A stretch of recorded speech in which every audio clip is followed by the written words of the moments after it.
Olá, sejam todos bem-vindos ao Exclusiva, o programa de discussão e entrevistas, debates e entrevistas da Band News Difusora. Nós temos hoje aqui no estúdio 2 convidados especiais e o tema é as questões das chuvas, os desastres ambientais aqui em Manaus.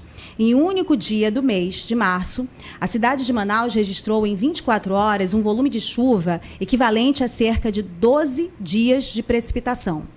O registro foi feito pelo Instituto Nacional de Meteorologia, o INMET, no dia 5, quando a capital amazonense acumulou 128,6 milímetros de chuva, o que corresponde a 40% da previsão total para o mês de março. A este cenário, soma-se os índices pluviométricos dos meses de janeiro, fevereiro e do próprio mês de março. O resultado disso pode ser visto nas ruas da cidade, com alagamentos em avenidas, vias, deslizamento de terras e desabamento de moradias, resultando em mortes, pessoas feridas e até mesmo desaparecidas, arrastadas pela correnteza no meio da cidade.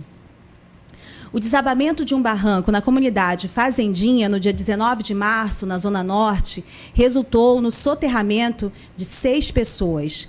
Uma delas, a líder comunitária Sâmia Costa Maciel, de 45 anos, não resistiu aos ferimentos e morreu a caminho do hospital. Ela ajudava no resgate de outros moradores quando foi soterrada e também ficou presa entre os escombros. Entre as vítimas resgatadas com vida, estavam 3 crianças. Segundo especialistas, Manaus tem uma topografia que favorece o escoamento de água, mas as intervenções humanas e a omissão do poder público hoje interferem nessas possibilidades. Mais de 56% da área da cidade é ocupada de forma indevida.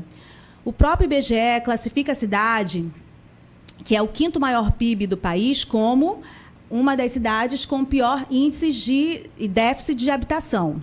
O que fazer? Pessoas que não têm onde morar ficam refém da necessidade de uma política pública habitacional e da emergência climática, que atinge os mais pobres. A periferia é quem paga o preço, com a vida, quase sempre. E qual a solução? Em que ponto a cidade de Manaus se encontra? Como a capital amazonense está se preparando para o enfrentamento à emergência climática? Para conversar sobre isso e nos ajudar a entender melhor essas questões, temos aqui no estúdio o secretário municipal da Mulher, Assistência Social e Cidadania, SEMASC, o deputado federal Saulo Viana, deputado federal eleito em 2022, sendo o 3º mais votado do pleito e o 1º do União Brasil no Amazonas. Seja bem-vindo ao nosso programa, deputado Saulo, secretário Saulo. Obrigado, Rosiane. Boa tarde. Prazer, mais uma vez, estar aqui com vocês na Band News. A gente está à disposição para poder debater sobre esses assuntos da cidade de Manaus. Muito bem. E aqui está com a gente também o Jesus Alves, que é secretário municipal de Habitação e Assuntos Fundiários. Ele é natural de Eirunepé, no interior do Amazonas. Jesus Alves formou-se em Educação Física e Gestão Pública. Desde o dia 1º de junho de 2023, exerce a função de secretário de Habitação e Assuntos Fundiários da gestão do prefeito Davi Almeida. E foi apresentado aqui pelo deputado Saulo, não é o Jesus de Belém, mas é o Jesus de Eirunepé. Então, seja bem-vindo. Obrigada por ter aceitado o nosso convite. Muito boa tarde, Rosiane. Muito boa tarde, Saulo. Muito boa tarde à audiência da Band News. Eu espero poder ser útil com as informações necessárias para esse tema tão importante. Muito bem. Agora, eu queria que vocês já fizessem um quadro desse momento atual. Nós estamos em curso no mês de muita chuva. O próprio prefeito Davi Almeida, na última coletiva que vocês estavam presentes, disse que esse é um momento diferente, que há 4 anos, ao invés de chover mais no mês de abril, tem chovido mais no mês de março.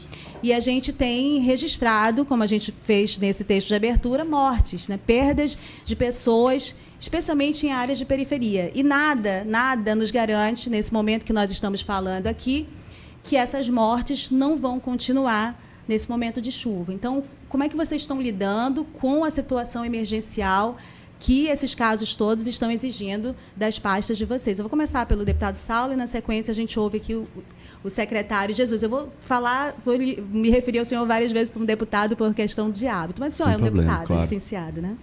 Então, Rosiane, hoje nós estamos no período do inverno amazônico e a gente sabe que a gente vem acompanhando isso ao longo dos anos, a questão das mudanças climáticas, né? Nós vivemos aí grandes secas nos últimos anos, e nesse ano de 2025 a gente vê aí intensificando cada vez mais a questão das chuvas. Como bem você falou, no mês de março, até o dia 20 de março, mais ou menos, tinha chovido mais do que o tinha sido previsto para o mês todo, né? E esse dia em específico aí que nós tivemos essa tragédia, esse desastre, com o falecimento inclusive de uma pessoa, foi um dia que choveu muito, quase que o que um terço do que tinha sido preparado, tinha sido previamente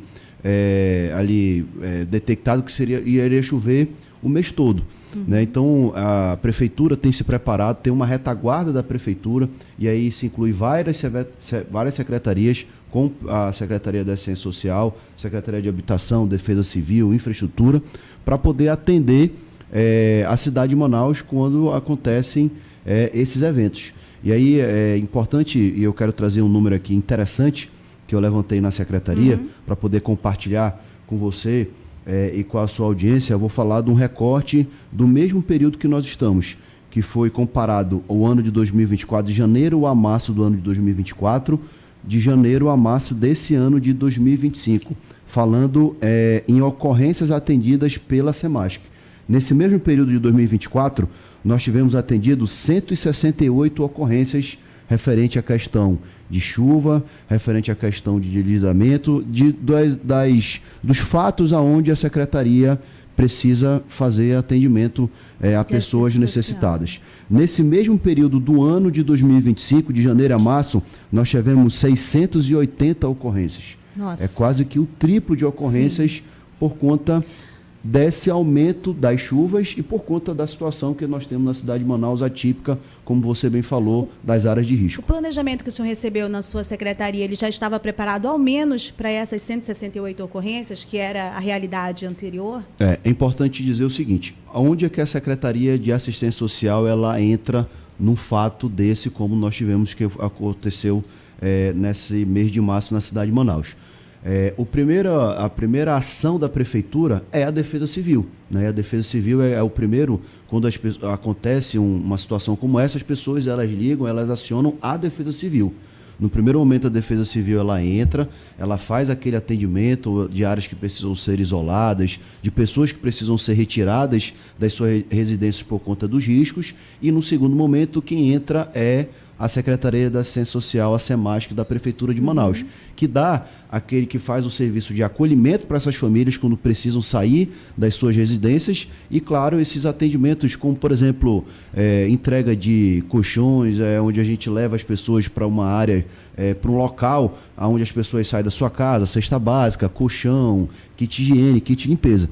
Então, sim, nós já temos uma retaguarda, como eu disse, preparado para poder fazer esse atendimento para essas famílias uma vez quando precisa e a secretaria é demandada. E é claro, a gente tem ali, a gente se preparou para uma quantidade e isso a gente coloca sempre usando os números dos anos anteriores. Isso surpreendeu muito a gente porque isso foi muito além do que a gente estava preparada, mas mesmo assim a SEMASC e as outras secretarias fizeram o devido atendimento para essas famílias necessitadas. Entendi. Secretário Jesus, e como é que tem sido a atuação da sua secretaria? Também é uma pasta que está iniciando, embora eu só tenha assumido desde o ano passado, né? Vai completar um ano, mas é uma pasta que a gente está falando, neste momento é uma novidade para a estrutura da prefeitura, embora já tenha tido alguma pasta nesse sentido há um tempo atrás, numa gestão do Amazonino Mendes. Como é que vocês estão lidando com essas necessidades mais emergenciais, já que construir casas, moradias em Manaus é um projeto que exige um pouco mais de tempo?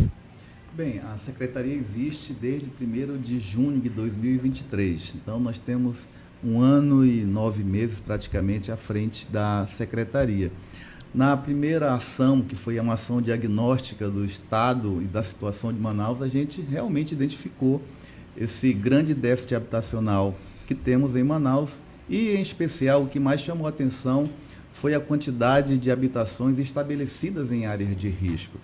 A gente precisa colocar um dado que é fundamental. Manaus foi a cidade do país que mais cresceu em números percentuais. A média nacional é cerca de 6,3%, Manaus cresceu 14,4%, é quase o dobro da média nacional. Em números absolutos, Rosiane, São Paulo cresceu 240 mil pessoas, do censo de 2010 até o censo de 2022. Manaus cresceu 260 mil pessoas nesse mesmo período. Então, isso fez com que, junto à ausência de política pública, você acabou colocando ainda há pouco, sequer existia uma Secretaria de Habitação. Então, a Secretaria foi criada e identificamos que realmente temos um grande déficit habitacional, uma quantidade muito grande de pessoas estabelecidas nessa área e montamos o nosso plano de ação. O plano de ação inclui necessariamente a retirada e para retirar você precisa também ter aonde alocar essas pessoas. Então, isso também motivou Manaus, junto ao Ministério da Cidade, a adquirir a maior quantidade de unidades do país. Manaus tem o maior programa habitacional do país hoje. O senhor está falando de gestão municipal? De gestão federal. A gestão municipal incentiva, busca o recurso no governo federal. Não, e o governo federal demanda esse recurso para cá. Mas direcionado para o município. Direcionado para o município. Porque não está somando aí estado e município. Não, para o município de Manaus, para a cidade de Manaus. Aí você imagina, nós temos 52 mil unidades habitacionais em áreas de risco. Então, é quase que impossível a gente identificar quem vai ser primeiro, aonde vai ser primeiro. Então, o Estado é crítico, verdadeiramente. Você citou no começo da sua abordagem que tivemos já episódios, inclusive com vítimas fatais, que foi o caso do fazendia, da Sâmia, que veio a falecer lamentavelmente naquele episódio. E se nós não estabelecermos realmente ações sérias, concretas, como o prefeito Davi tem feito, a gente incorre em possibilidades no futuro de ter problemas semelhantes. Sempre que vem que fecha o clima, que tem um período de chuva, todos nós, secretários, ficamos em alerta contínuo e constante, porque não sabemos verdadeiramente o que poderá acontecer. O fato é que, enquanto a gente não aumentar as oportunidades de habitação, e nisso também o prefeito Davi Almeida, em parceria, inclusive, com parte da nossa bancada que tem ajudado, em especial o senador Omar, o senador Eduardo Braga, o Saulo, que está aqui conosco do lado na condição de secretário, o Eduardo destinou uma emenda para a criação de um bairro planejado. São oportunidades para cerca de 3.600 famílias adquirirem um local seguro e um local digno. Nós temos um programa de quase 4.600 unidades habitacionais que já iniciou, que está em construção ainda este ano.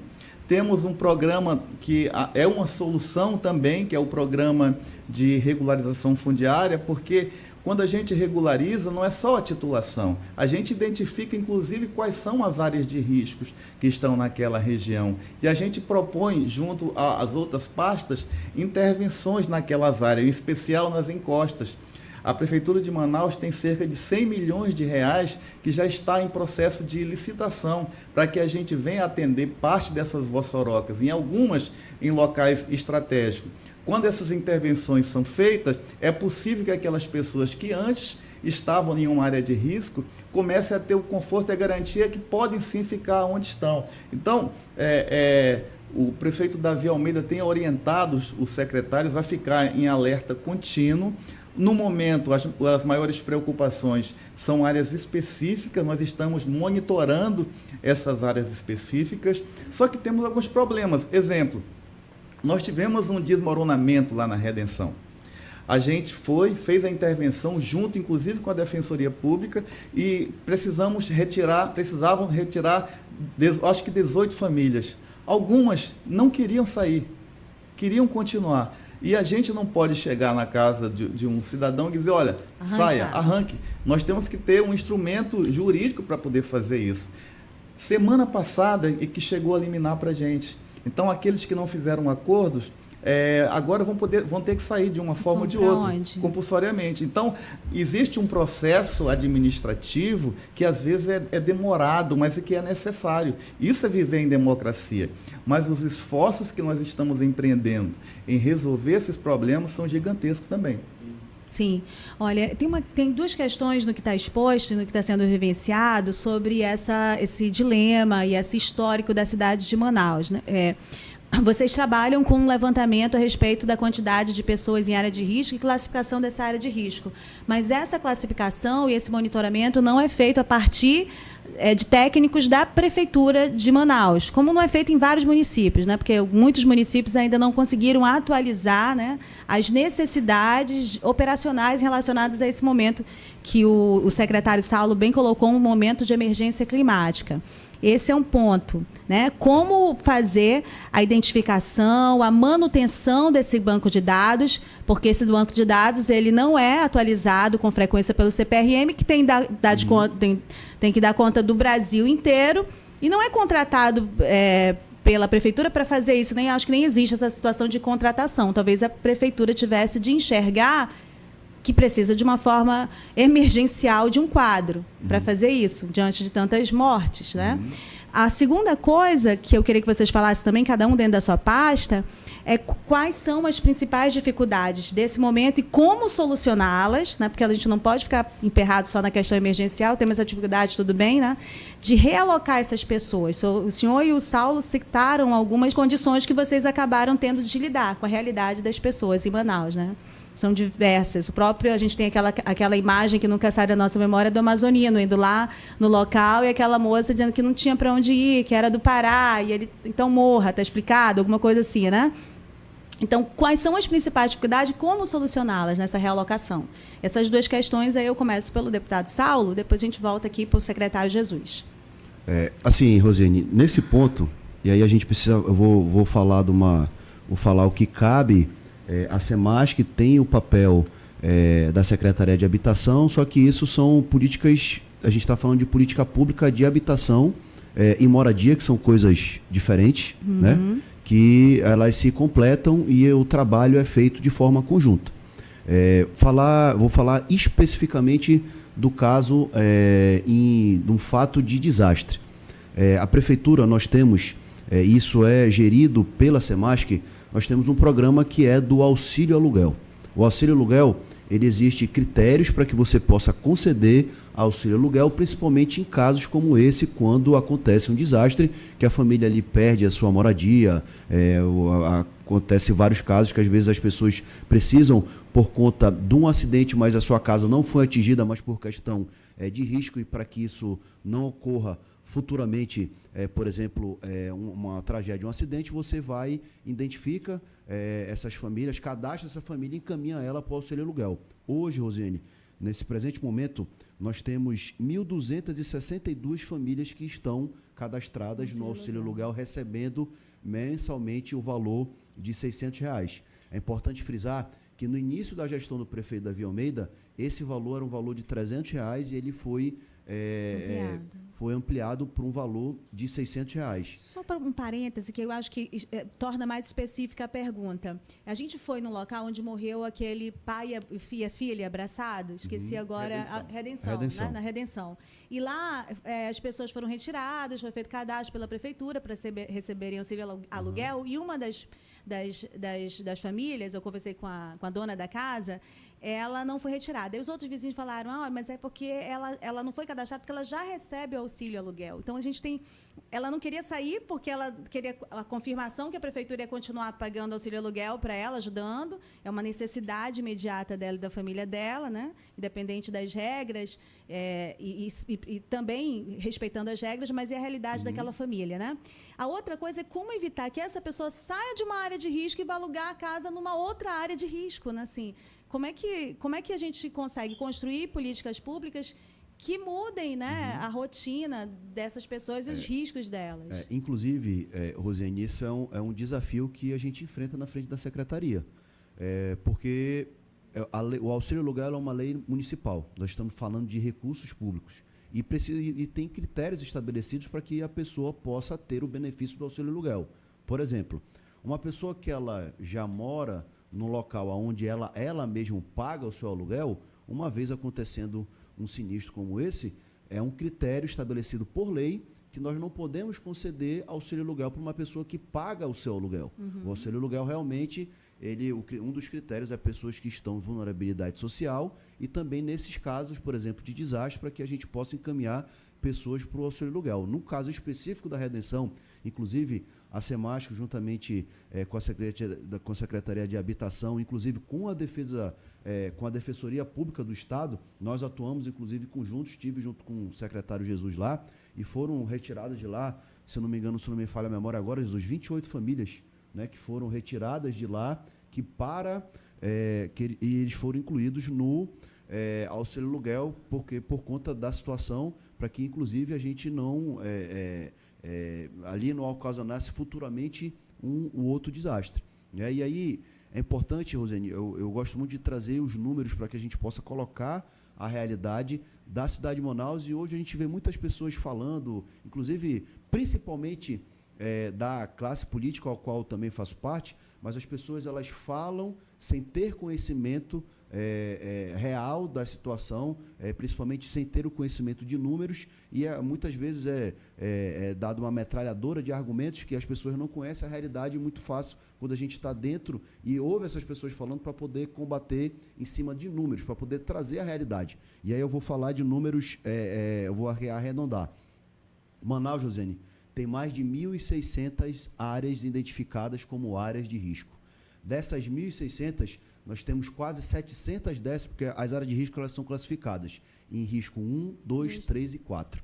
Desses 1.600, mais de 600, quase 700, são classificadas em risco de número 3 e 4, ou seja, são riscos eminentes de ali você poder ter um desastre. E a gente atua, esses números foram levantados pela Defesa Civil da Prefeitura de Manaus. Esse é um número que nós levantamos, esse número como Prefeitura, e que a gente atua para poder diminuir cada vez mais a pessoas nessas áreas de risco para poder retirar. Inclusive, o programa habitacional que a Prefeitura hoje tem, que é gerido pela Secretaria do Jesus de Habitação, existe uma parcela, uma porcentagem desse programa que é justamente para poder atuar em cima dessas pessoas que moram em áreas de risco, para que a gente possa retirar e a gente poder combater isso, de a gente possa ter outros desastres. E aí eu vou lembrar um caso passado, por exemplo, em 2023 nós tivemos o Pingo d'Água, que foi, né, também um desastre que aconteceu. Inclusive nós tivemos ministros vindo aqui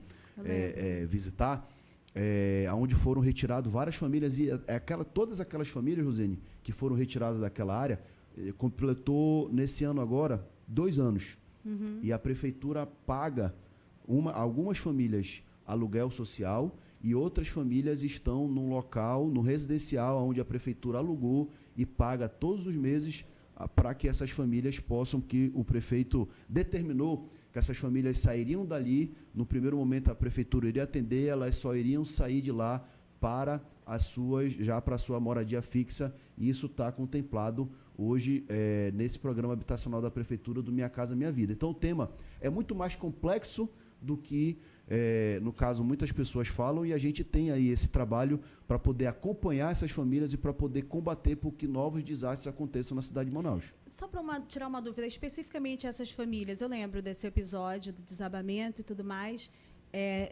elas estão atendidas de alguma maneira por programas e ações do governo do Estado? O senhor tem essa informação? Não, o do Pingo d'Água, especificamente, eu posso te assegurar que não. Todos são atendidos, continuam sendo atendidos pela Prefeitura de Manaus, como eu estou te falando. Todas essas famílias que saíram de lá por conta daquele desastre, elas são atendidas, umas por aluguel social, algumas escolheram aluguel social, mas a grande maioria delas, mais precisamente 68 famílias, estão num local, num prédio que a Prefeitura alugou e paga todos os meses para poder manter essas famílias, porém, elas serão contempladas no programa habitacional da Prefeitura. Agora, esses exemplos que vocês estão trazendo, e outros exemplos também, por exemplo, Viver Melhor, eles estão muito ligados a política pública. Uma política pública de habitação que foi estabelecida pelo governo federal. Ele tem o seu regramento, a sua regulação. Por exemplo, mulheres, mães de família, elas acabam tendo uma vantagem. Isso é estabelecido pela política pública criada e pensada pelo governo federal. E aí, quando chega para a execução nos estados e nos municípios, fica a cargo desses estados e municípios pensarem a realidade local. E aí, por exemplo, no Viver Melhor, houve uma série de falhas, né, em relação a todas as questões sociais que envolvem aquela região, inclusive a urbanização, né? Isso é uma marca em relação a questões habitacionais, programas habitacionais no Estado. Então, é nesse ponto de vista que eu insisto na pergunta, no sentido de que a realidade local, ela impõe algumas questões já que estão se repetindo, né? Então, assim, a política de fazer a manutenção dessas áreas de riscos, entender qual é a realidade dessas famílias, até características, são mais mulheres, chefes de família, né? Em que condições eles estão pegando aluguel e estão voltando para áreas de risco. Isso é necessário um avanço, para além daqueles números, né? Tá além dos números, para poder aprimorar a política pública. Então, eu vou agora, passo o microfone aqui para o secretário Jesus, que não é exatamente da área dele, mas se não houver uma conversa, uma política, né, que seja transversal com todas essas secretarias, muitas vezes o resultado de uma boa pasta de bons recursos podem só adiar ou colocar ali outros problemas mais na frente, né? Rosiane, a primeira colocação a respeito da caracterização de áreas de risco. O problema de Manaus não é identificar essas áreas de risco, essas áreas já estão identificadas.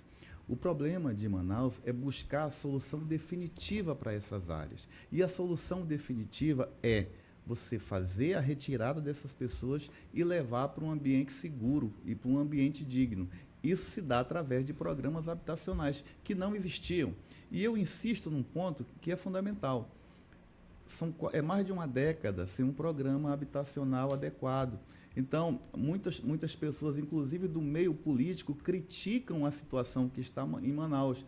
Mas alguns, inclusive, dispõem de emendas parlamentares, dispõem de instrumentos que poderiam colocar em favor da sociedade para ajudar a sanar esse problema, que é um problema realmente crônico, que vem se estendendo ao longo de muitos e muitos anos. Então, a gente precisa fazer habitação. Manaus tem cerca, de acordo com o IBGE, tem 460 mil pessoas sobrevivendo na linha da pobreza. Essas pessoas não têm condições do dia para a noite, criarem uma habitação decente e adequada. O que nós vemos no dia a dia são essas pessoas que, em sua maior parte, recebem o Bolsa Família, se estabelecendo em locais ou entrando em áreas que não são áreas adequadas ou não é um assentamento preparado e organizado para que com aquele dinheiro do Bolsa Família ele consiga sobreviver. Então, se nós não buscarmos estas soluções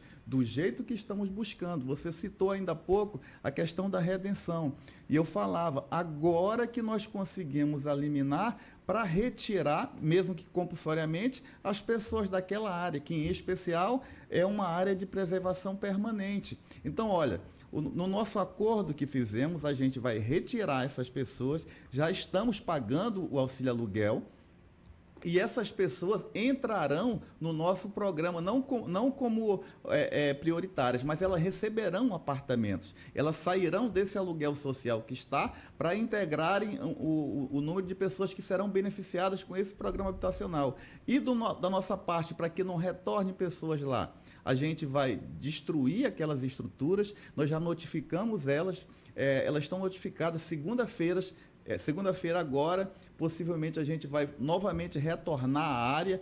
E qual é o problema? É que nós não podemos colocar nenhum equipamento público lá, para que outras pessoas, porventura, se sintam constrangidas de ocupar novamente a área. O que a gente pode fazer é, periodicamente, fazer uma fiscalização para que eles não continuem a ocupar áreas que são de preservação e que, em especial, acabam aumentando a degradação ambiental. Sim. Em Manaus. O outro ponto, que é um ponto que eu acho relevante nós colocarmos aqui, é com relação ao que aconteceu no Pingo d'Água. Aquelas pessoas estão dentro de um programa chamado Calamidade.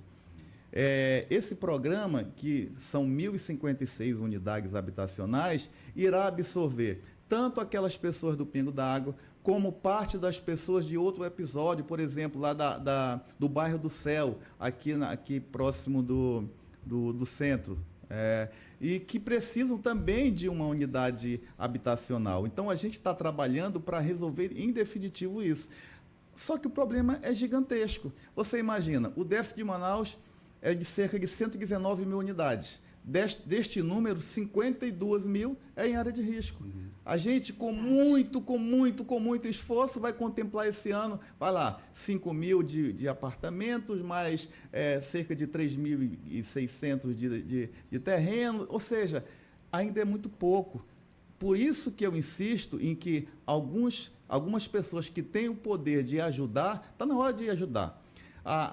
Aquela hora de ficar criticando, tem que estar acontecendo isso, vamos dar as mãos. A Secretaria de Habitação está de portas abertas para receber recursos. Se tem algum parlamentar, alguém que tem condição, pode ser um vereador, às vezes ele tem 1.700.000, às vezes é um pouco mais, coloca, porque, por exemplo, hoje eu consigo reformar com o programa Casa Manauara, com 27 mil eu consigo reformar uma unidade. Às vezes é só um embrião e aquela pessoa não tem condição de estar naquele local.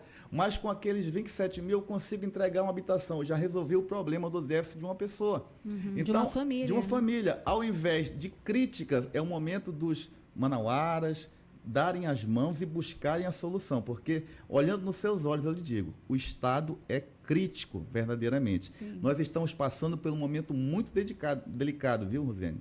É uma maneira diferente de se encarar o problema que é histórico, que é o déficit habitacional da cidade. Muitas vezes foram encarados apenas como desocupações, algumas até irresponsáveis. Às vésperas da pandemia, por exemplo, 5 mil famílias colocadas para se aglomerar, sabe Deus onde, né? E logo depois aquela aceleração da contaminação da Covid em Manaus em 2020, mas é o que aconteceu lá no Monte Oreb. Agora, tem uma questão que ela é importante, eu acho que é paralela.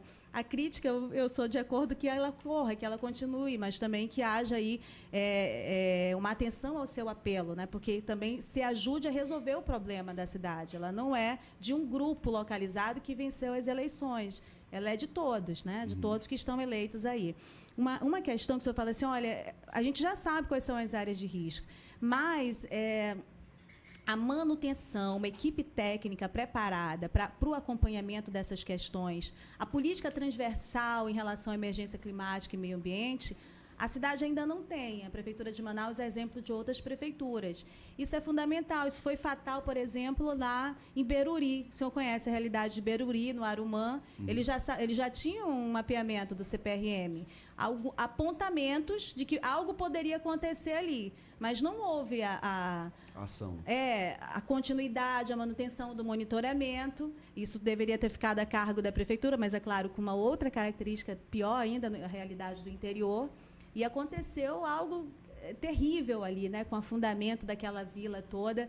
Por sorte, isso não aconteceu à noite, porque o número de pessoas mortas e desaparecidas seria muito pior. Então, nós temos realidades que tornam, talvez, o dinheiro público ele se perde por duas maneiras, às vezes por corrupção e às vezes também por ineficiência. Ela está nos detalhes.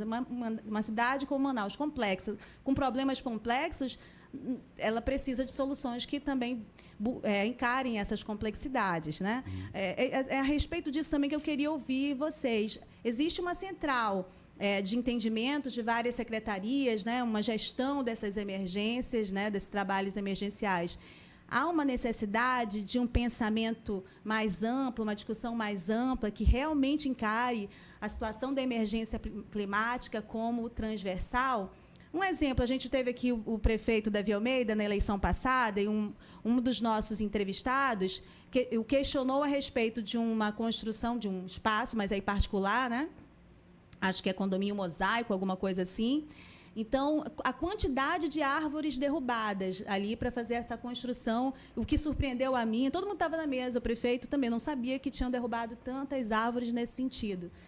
Isso foi falta de alguma política que se antecipasse, que vamos construir moradia, mas também não vamos deixar a cidade mais calorenta, né? Então, nós precisamos disso, o quanto distante ainda estamos de ter uma gestão mais eficiente nesse sentido. Eu começo pelo secretário Saulo e também depois voltamos aqui com o Jesus. Senhor Rosiane, o meu entendimento é que o poder público não tem mais como ignorar essa questão, essa realidade hoje das mudanças climáticas. Né? Todo o poder, e aí, em todas as esferas, seja a nível federal, estadual e municipal.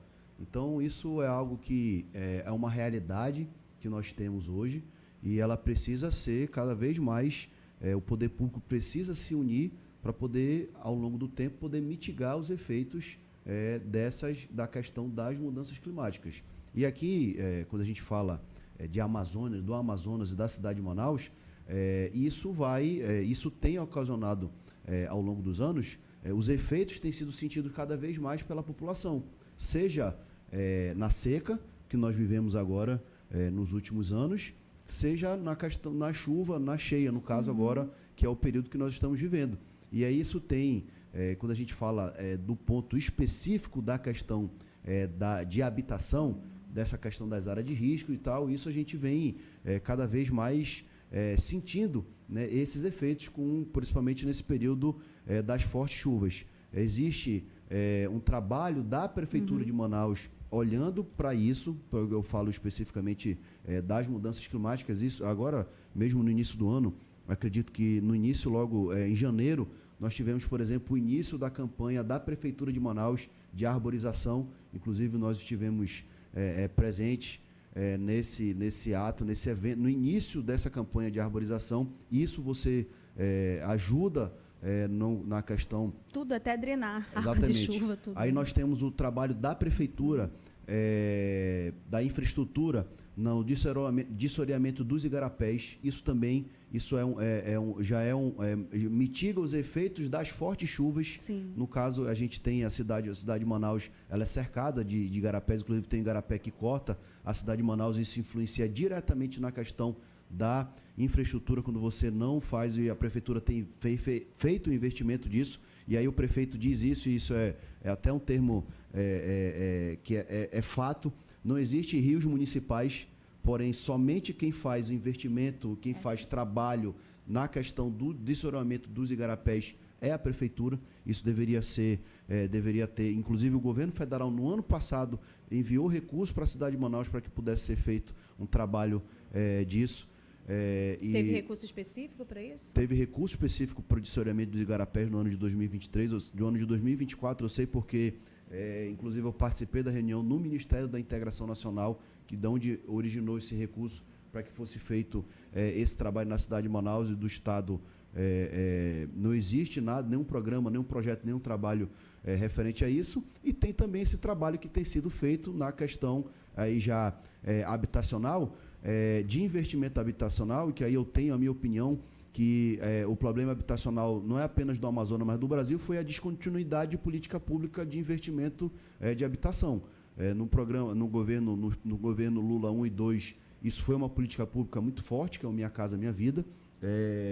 Meados de 2015, com a crise, o governo Dilma ele praticamente diminuiu ao ponto de acabar praticamente programa habitacional no Brasil. O governo Bolsonaro, a gente não viu absolutamente nada disso, e agora no Lula 3 foi que ele voltou com essa política habitacional muito forte do Minha Casa Minha Vida. Como Jesus falou aqui, a cidade de Manaus tem o maior número de habitações do Brasil contratadas do Minha Casa Minha Vida. Isso ajuda muito no combate dessa questão, no combate não, na verdade, de diminuir, de mitigar o número de pessoas que moram em áreas de risco. Isso é um conjunto. E aí eu vou trazer um outro assunto aqui que o prefeito falou sobre isso no dia da coletiva, e eu vi pessoas da política questionando isso, como, por exemplo, o prefeito falar que a prefeitura quer fazer investimento para fazer a aquisição de um radar por conta dessa questão meteorológica. E aí, Rosiane, vamos falar isso são várias ações que elas precisam ser feitas para que a gente possa... É uma importante que o CPRM tem apontado. Exatamente. Também. Isso são vários pontos que elas precisam ser atacados para que você possa mitigar esses efeitos, como você vem falando, das mudanças climáticas, e no caso específico da chuva. O que o prefeito falou que foi interpretado de uma outra forma? Certo. O prefeito falou que a prefeitura tem feito estudos e ele iria conversar com uma empresa que tem um radar meteorológico que ele pode prever. O que o CPRM faz o que é? Ele prevê o seguinte: vai chover em Manaus, tem a possibilidade de chuva de 80% de chover amanhã, e o volume de chuva que vai chover é de 80, 70, 50 milímetros. E isso, a informação que nós temos hoje é essa. A gente não sabe onde vai ser o impacto maior. O que o radar, que o prefeito tem a disponibilidade de poder fazer investimento, está sendo conversado, faz. Esse radar, ele previne em 3 horas de antecedência aonde vai chover, o volume de chuva que vai chover.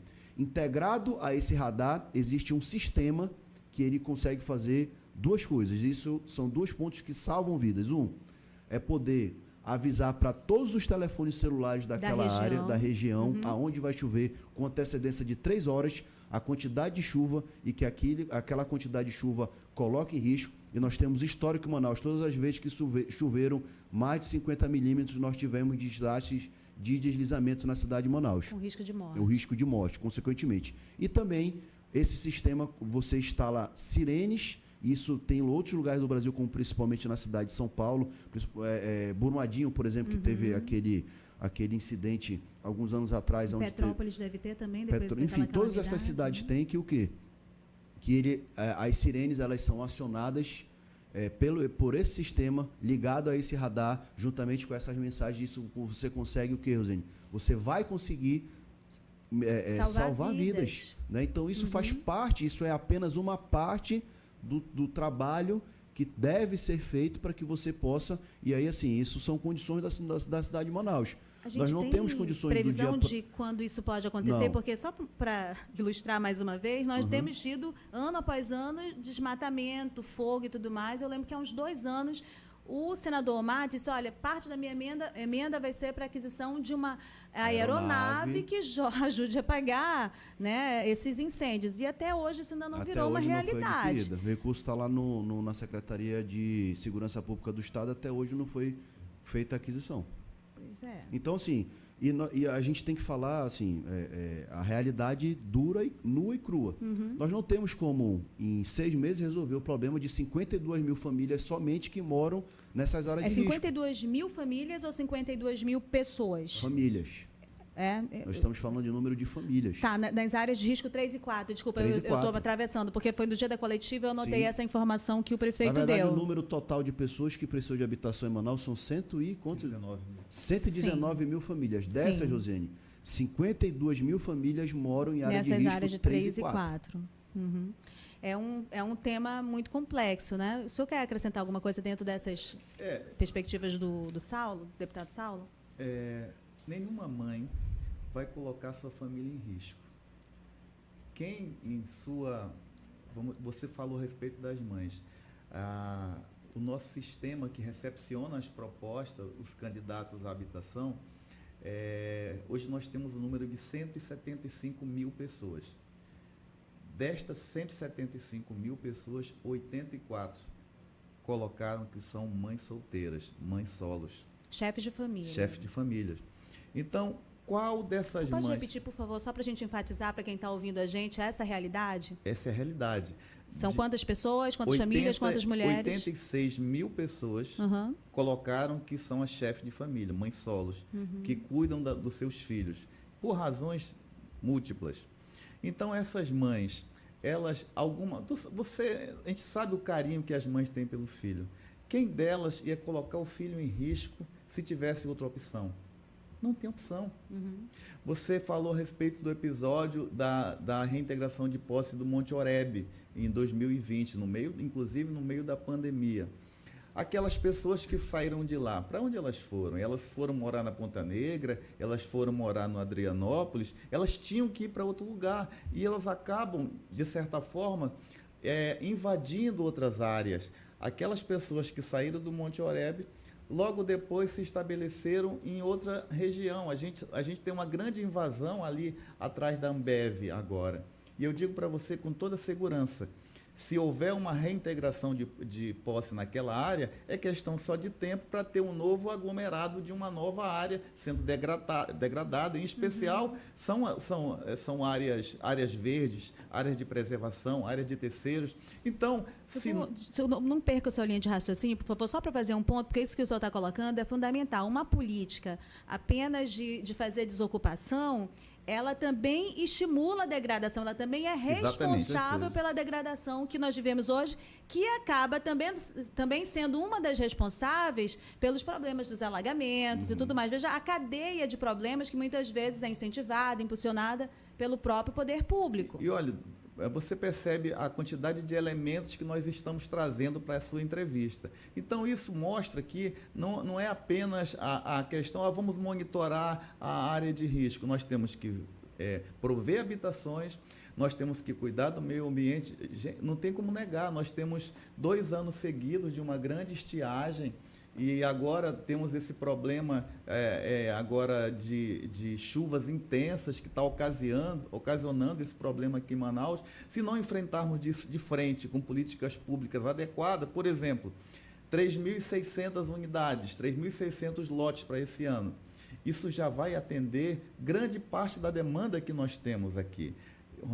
Rosiane, eu acredito, e eu falei isso inclusive em outra entrevista, em 4 anos, com o reforço da Guarda Municipal Ambiental, em especial, que irá ajudar a Prefeitura a monitorar as nossas áreas de preservação, em 4 anos, possivelmente, nós não teremos mais invasões, porque não haverá mais necessidade. Nosso interesse é prover à população as hipossuficientes, aquelas que não têm condições de ter o seu local, o seu canto, de ter um espaço para criar seus filhos. Isso é falar em políticas públicas. Existe um discurso vazio de apontar culpados. Eu tenho certeza no que eu vou afirmar. São múltiplos culpados. E o principal deles foram a ausência de políticas públicas efetivas. O que a Prefeitura de Manaus está fazendo hoje com um programa, inclusive, que diz respeito a uma transversalidade de pastas, é buscar uma solução definitiva. A solução definitiva para isso tudo é realmente darmos habitação e reduzirmos o déficit habitacional de Manaus. Excelente. Eu vou entrar na minha última questão específica, que é sobre o problema, o erro da Secretaria de Obras em relação às drenagens, que, de certa maneira, foi também admitido pelo prefeito na última entrevista dele. Então, é possível que esse problema não se repita mais esse ano, para que no próximo ano, com a possível chuva intensa de março, que tem se repetido há 4 anos, a gente não tenha que ver a Djalma, Constantino e outras vias, né, em relação aos bairros, virando rios, né, e causando uma série de problemas. Isso é um ponto que já está estabelecido para a Prefeitura, eu imagino. Vocês têm algum dado nesse sentido? Na verdade, sim. Isso são, Rosiane, a gente vai cada vez mais aprendendo e se adaptando com essas mudanças, naturalmente.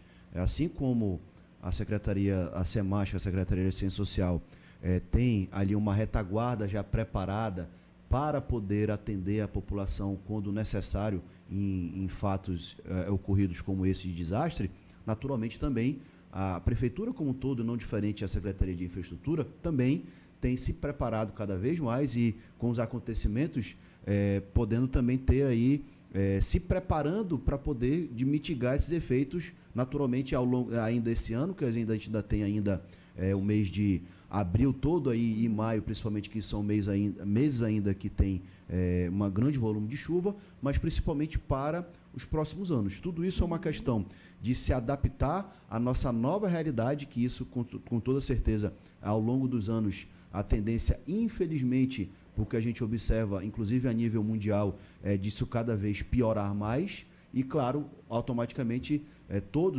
quando eu digo todos, todos os entes federativos, tanto a nível federal, estadual e municipal, devem se preparar para esse novo momento do mundo, né?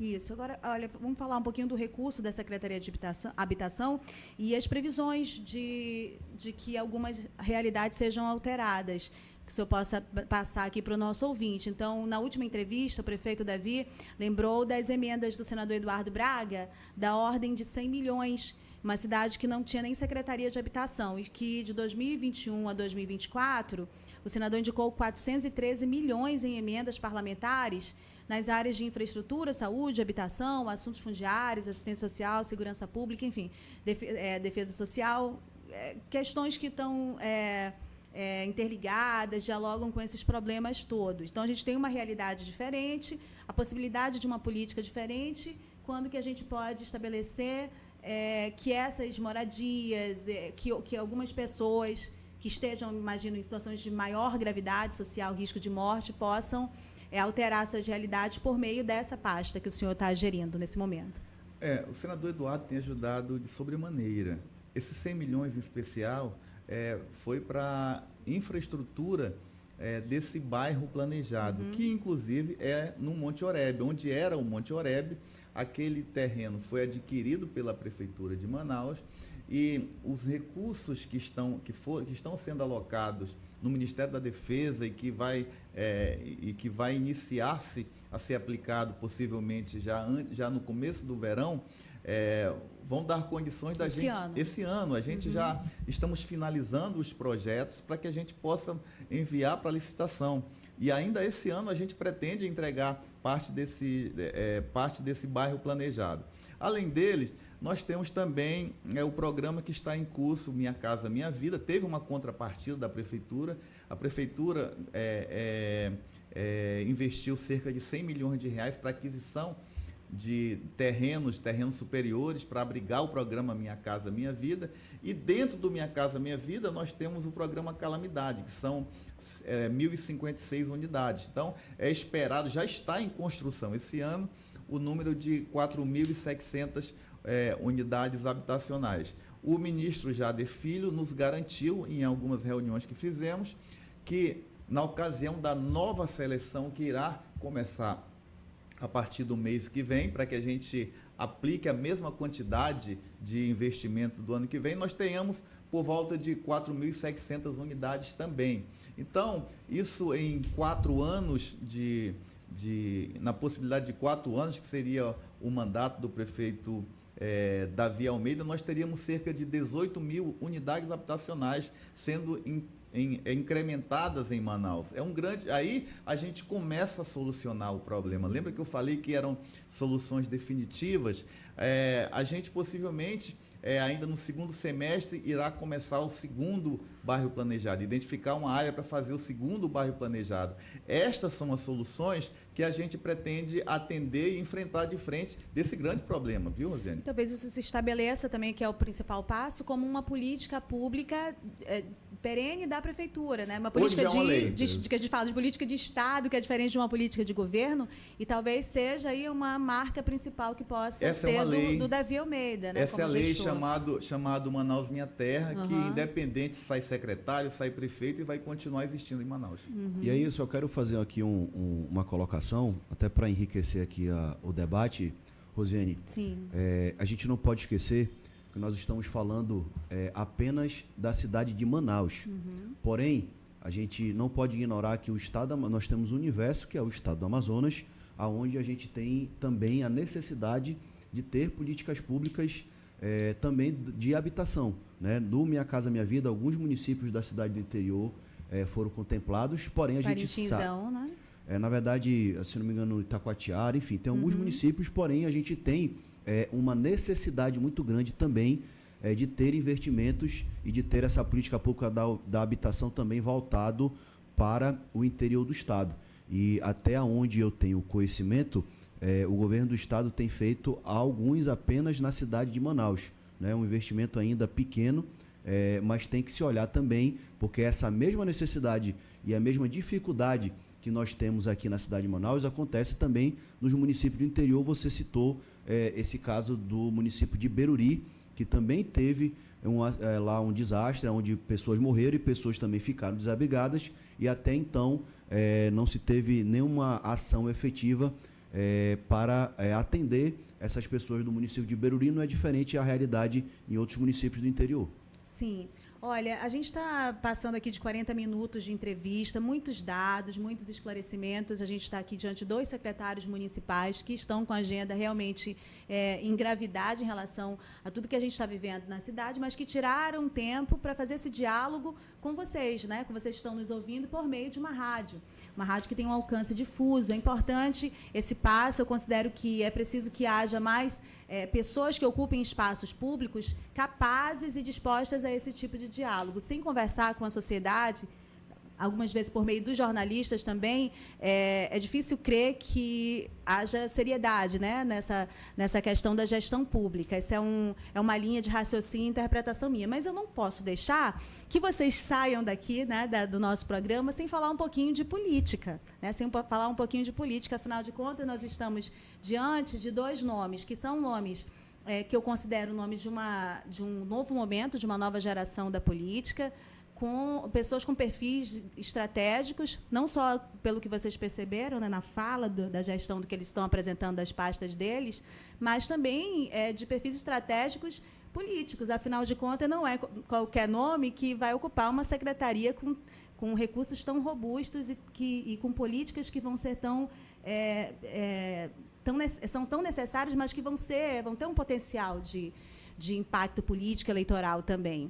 O deputado Saulo, eu não sei quanto ganha o secretário municipal. Qual é o salário do secretário municipal, deputado? Você pode, Jesus responde aí, porque eu acho que assim, 27 mil o salário do secretário. Pronto. Então, o senhor trocou um salário de 43 mil, 45 mil, é isso que ganha o deputado federal? Na verdade, é o 46 seguinte, mil. Rosiane, o deputado ele tem a prerrogativa.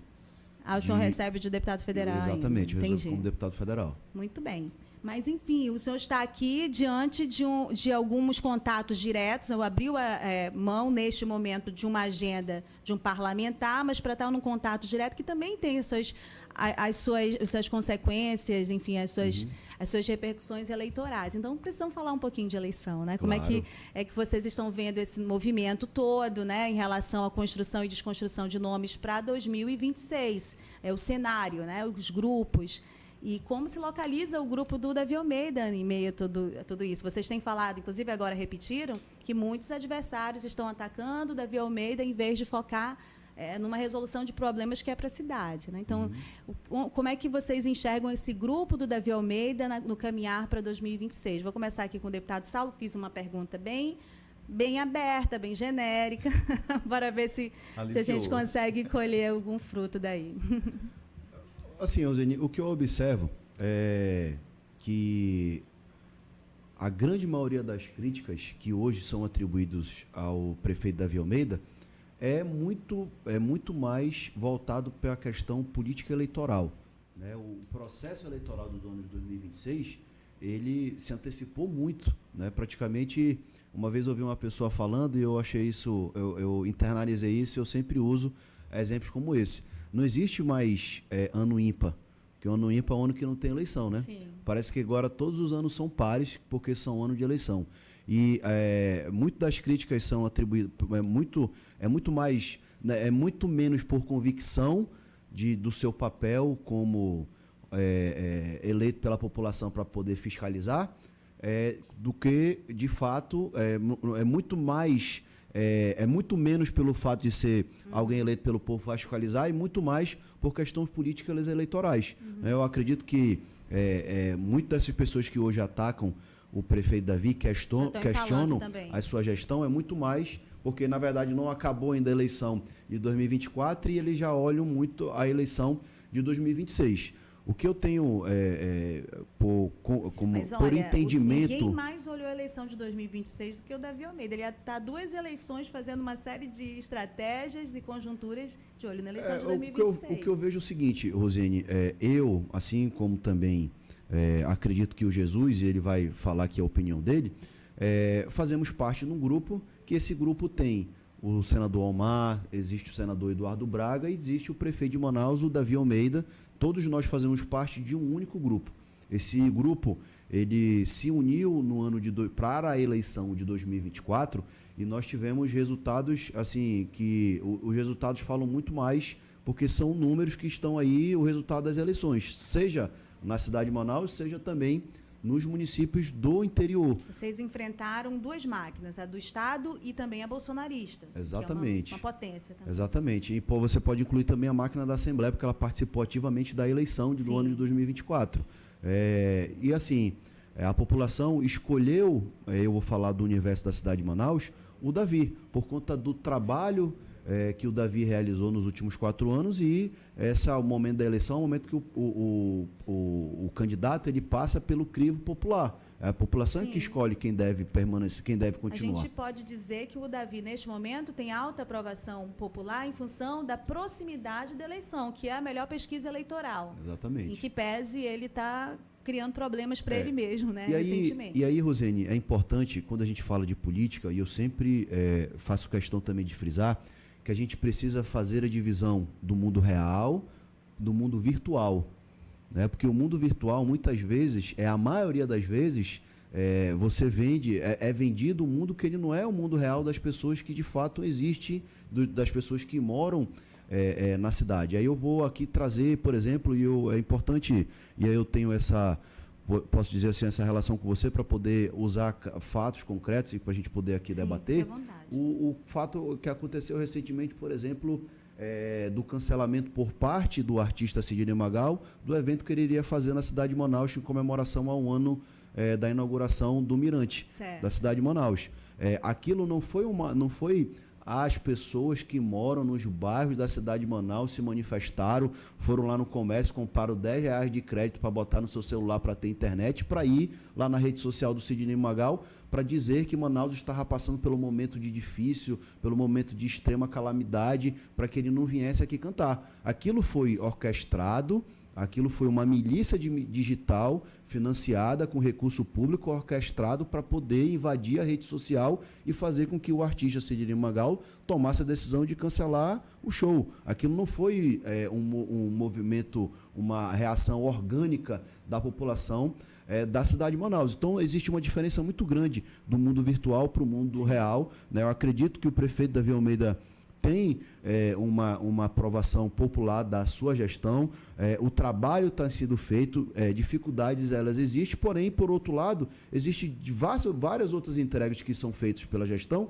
que levam o prefeito a ter, né, essa aprovação popular. O nosso grupo ele permanece unido, permanece junto. O senador Omar continua alocando recursos na cidade de Manaus para poder ajudar a nossa população. O senador Eduardo Braga, da mesma forma, continua tendo o prefeito Davi, a gestão do prefeito Davi Almeida como recurso, alocando recursos. Eu, como deputado federal, também continuo alocando recursos na cidade de Manaus. E esse grupo permanece junto, unido. Esse grupo tem o entendimento de que irá continuar junto para o ano de 2026 e com esses mesmos derrotados da eleição de 2024 devem se unir para poder enfrentar o nosso grupo que continua junto e, além de tudo, continua trabalhando, porque o que nós temos é entregas efetivas para o estado do Amazonas e para a cidade de Manaus, e isso incomoda muito quem tem pouco a dizer que fez ou que faz pela cidade. Bom, eu só queria acrescentar que eu concordo em tudo que o deputado falou sobre essas milícias digitais. Eu, inclusive, costumo comentar que eu não lido com o submundo, embora tenha de acompanhá-lo, porque eu sei que ele tem um impacto. E reconheço que há o submundo sempre dos dois lados. Sempre dos dois lados atuando, né? De uma forma que a gente considera altamente reprovável. E, às vezes, atuam também por meios oficiais, que tem sido muito ruim para o jornalismo, para a mídia e para a política também. Concordo. No entanto, há questões que são de bom senso. Né? De bom senso, aí a gente não pode negar que o cantor tomou uma decisão que foi antecipada e que deveria ter sido partido da própria prefeitura. Mas, enfim, o prefeito ele tem toda a sua liberdade para insistir em determinadas questões de comunicação até o momento que ele perceba que há um erro, né? Eu acho que ele vai, em algum momento, por ser inteligente, perceber algumas questões que ele tem se atropelado. Eu queria ouvir o secretário Jesus. É o seguinte: o senhor não foi candidato na última eleição. Imagino que tenha sido uma decisão delicada, né? Muito pensada, mas foi em cima da hora, foi uma construção danada. Nos bastidores eu soube que o seu grupo no MDB não ficou tão feliz, porque apostava ali num bom desempenho, que o senhor já havia tido na eleição passada. Estava vendo aqui o resultado de 2022, revendo, na verdade. Mas o senhor não foi eleito, no entanto, teve mais voto que Débora Menezes, né, que é eleita por meio dessa máquina bolsonarista, Tiago Abraim, doutora Maiara, vamos citar, que são políticos que são eleitos por meio de uma força, né, de grupos familiares no interior muito fortes. O senhor teve votação acima dessas pessoas e está numa pasta de muita evidência. Quais são os seus planos para 2026? Primeiro, eu queria citar a frase do Davi Almeida, dita na última reunião de secretários. Esse ano não é um ano eleitoral, esse ano é um ano de trabalho. Nós temos que trabalhar, nós temos que focar em fazer o nosso melhor.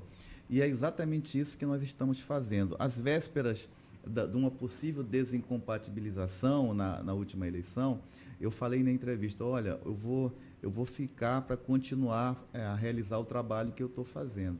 E eu acho que o princípio de qualquer servidor público, e o político é um servidor público, é o princípio de entregar aquilo que ele tem de melhor, de fazer o bem. É a melhor forma de se viabilizar. É a melhor forma. Então, eu compreendi naquele momento que poderia ser mais útil para Manaus e para o processo, ficando à frente da pasta, e eu estava certo, porque a gente tem conseguido grandes êxitos, e se na ocasião necessária, em 2026, eu tiver novamente que tomar a mesma decisão de permanecer na pasta, permanecerei sem problemas algum, a ponto de dizer para você que estou fazendo na Secretaria de Habitação, não por motivações políticas, e eu acho que este é o cerne desse processo como um todo. A maior parte das pessoas do processo político não está interessado no bem-estar da população, está interessado em ter mais like, está interessado em se viabilizar, está interessado em conseguir construir uma carreira desconstruindo outras pessoas. Quando a gente passarmos a observar o que a pessoa tem de bom para entregar para a sociedade, ao invés de ficar analisando a vida individual, a vida pessoal, talvez, Rosine, a sociedade como um todo comece a avançar. Eu estou preocupado em conseguir gerar a maior quantidade possível de soluções de habitação. O Saulo está preocupado, porque conheço o trabalho dele, nós trabalhamos muito próximo. É entregar a maior quantidade de assistência possível e de acolhimento àquelas pessoas que precisam. E o Davi Almeida, que nós convivemos no dia a dia, está preocupado em, ao final do mandato dele de prefeito, entregar uma Manaus bem melhor do que a que ele recebeu. E por tudo que nós estamos fazendo no meio dessa gestão, eu tenho absoluta convicção que ele vai conseguir realizar isso. Os processos políticos como um todo, eu acredito que é muito cedo para a gente começar a falar sobre isso. Tem pessoas que estão antecipando demais esse processo. Sinceramente, isso não é uma grande preocupação para mim. Acredito, por conversar muito com o Saulo, também não é uma grande preocupação para o Saulo. A nossa preocupação hoje, Rosine, é realmente levar uma solução. O problema de Manaus hoje não é o Sidney Magal. O problema de Manaus hoje é o déficit habitacional, é as famílias estabelecidas em locais de risco. E nós precisamos focar na solução desse problema. Então, tem pessoas que precisam nos ajudar. Mais uma vez, eu peço a algumas pessoas que se aproximem, visite a Secretaria de Habitação. Você que está no mandato de vereador, mandato de deputado estadual, de mandato federal, aproxime, nos ajudem. Eu estou usando a sua grande audiência para pedir ajuda àqueles que podem ajudar de fato, porque se dermos as mãos, a possibilidade de conseguirmos êxito é muito maior. Excelente, eu vou caminhar aqui para o final dessa entrevista, acho que a gente tem quase 1 hora, pedir as considerações finais, mas chamar a atenção de vocês, que vocês conseguiram perceber na exposição. Quem não ouviu, quem pegou o finalzinho da entrevista, essa entrevista vai ficar disponível no YouTube da Band News. Ouçam todos os dados, ouçam a forma como falam. Claro que o problema da cidade, o problema do prefeito, de Jesus, secretário de Habitação, do Saulo de Assistência Social, não é o Sidney Magal, são as questões que são colocadas aqui, mas pela fala deles, e que pese a gente vai ter em 2026 mais 2 vagas para a Câmara dos Deputados, há um problema aí. Jesus e Saulo devem ser um problema para outros grupos, para outras pessoas, pela forma como vocês perceberam que se posicionam publicamente, que atuam politicamente também. Bom, muito obrigada a presença de vocês aqui no estúdio da Band News, a disponibilidade, a necessidade que nós temos também de ter ambientes assim, que vocês consigam ser referência e também inspirar outros secretários, inclusive do Estado, que esse debate público ele é mais que necessário, né? Isso é muito importante para uma cidade, para o Estado como o Estado do Amazonas. Então, deixo espaço para as considerações finais, algo que o senhor queira acrescentar nessa lista importante, que eu vou pedir para o senhor me entregar depois, de dados sobre assistência social, e que a gente não tenha perguntado. Então, Rosane, primeiramente agradecer o convite, o espaço para que a gente possa ter aqui esse debate, esse diálogo, bem como você falou, isso é salutar. E na nossa função de servidores públicos, é importante ter a prestação de contas também, né, da nossa atuação, do que a prefeitura vem fazendo, do que as secretarias vem fazendo para poder ajudar a nossa população. A SEMASC está inteiramente à disposição para poder contribuir com a nossa população, principalmente a população mais vulnerável, essa população que precisa tanto do apoio, tanto da mão do poder público. Ainda falando em números, a cidade de Manaus, Rosiane, tem um número que desde quando eu cheguei na secretaria me impressionei bastante. Nós temos em torno de 2.200.000 habitantes na cidade de Manaus.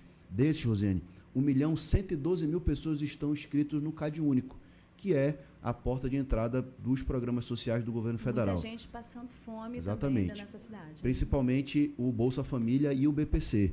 Então, assim, nós temos praticamente metade da população da cidade que são pessoas em situação de vulnerabilidade social, que precisam do apoio do poder público, e a gente tem essa grande responsabilidade à frente dessa secretaria de poder gerir as políticas públicas voltadas a essa população que tem tanta necessidade. A gente tem ampliado cada vez mais os atendimentos e levado principalmente para os locais onde a gente tem a maior concentração dessas pessoas. A gente vê muito isso, infelizmente, quando a gente vai até locais onde acontecem esse tipo de situação, por exemplo, os desastres recentemente que aconteceram por conta da chuva, e a gente tem toda uma retaguarda da secretaria para poder atender prontamente quando é demandada. Inclusive, nessas situações, Rosiane, eu quero aqui ressaltar tanto a SEMASC como principalmente a Secretaria de Habitação.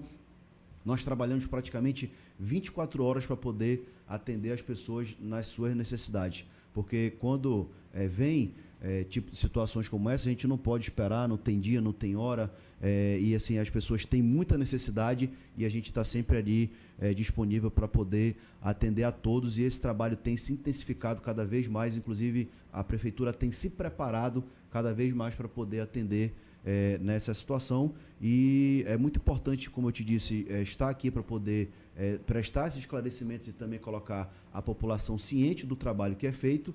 E toda vez que você convidar, pode ter certeza que a gente vai estar disponível para poder debater, inclusive sobre política, que é o caso, que é a nossa área, também, né? Obrigada, deputada, é verdade, isso é uma verdade na experiência, na carreira política do deputado Saulo, embora muito jovem, sempre aberto a esse diálogo com a mídia e respeitoso com a mídia. Então, secretário Jesus, muito obrigada, a sua disponibilidade. Pode acrescentar dados que o senhor tenha e acha importante nesse momento compartilhar, e venha mais vezes, com certeza o espaço está aberto. Muito obrigado pela abertura, muito obrigado por não me apertar muito nas suas perguntas. Agora, te agradeço, inclusive. Agora acabou com a minha entrevista. E gostaria de me colocar à disposição, à sua disposição, a do programa, inclusive a da população, para que a gente possa, à medida que apareçam os problemas, as dificuldades, ir ajudando e colaborando. Então, obrigado pelo espaço, obrigado, Saulo, por compartilhar comigo a entrevista e pela paciência da audiência. Muito bem. Olha, só para acrescentar uma coisa que é importante, a gente fez uma brincadeira aqui, mas é importante, assim, nós entendemos, nós aqui do Exclusiva, da coluna de política, e toda hora nós somos mal interpretados. Assim, claro que isso foi uma brincadeira respeitosa e que não me ofende de jeito nenhum.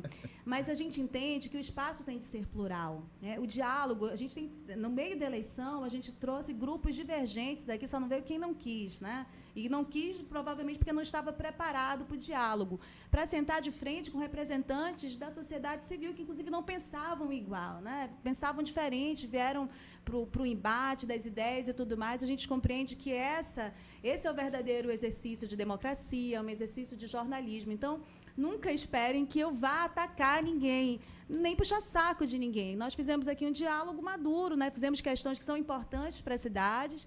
Em outros momentos, pode ser que vocês saiam insatisfeitos, mas vão compreender, como o deputado Saulo já compreendeu, e muitos outros, que isso faz parte da característica do que é possível, sim, fazer de jornalismo.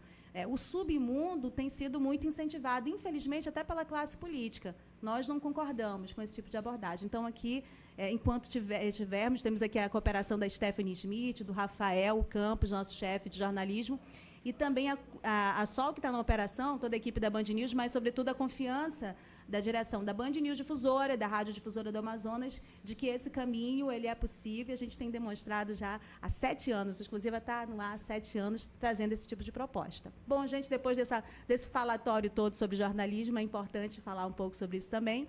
Nós encerramos essa entrevista, repetindo que ela vai ficar na íntegra no YouTube da Band News Difusora. Até a próxima.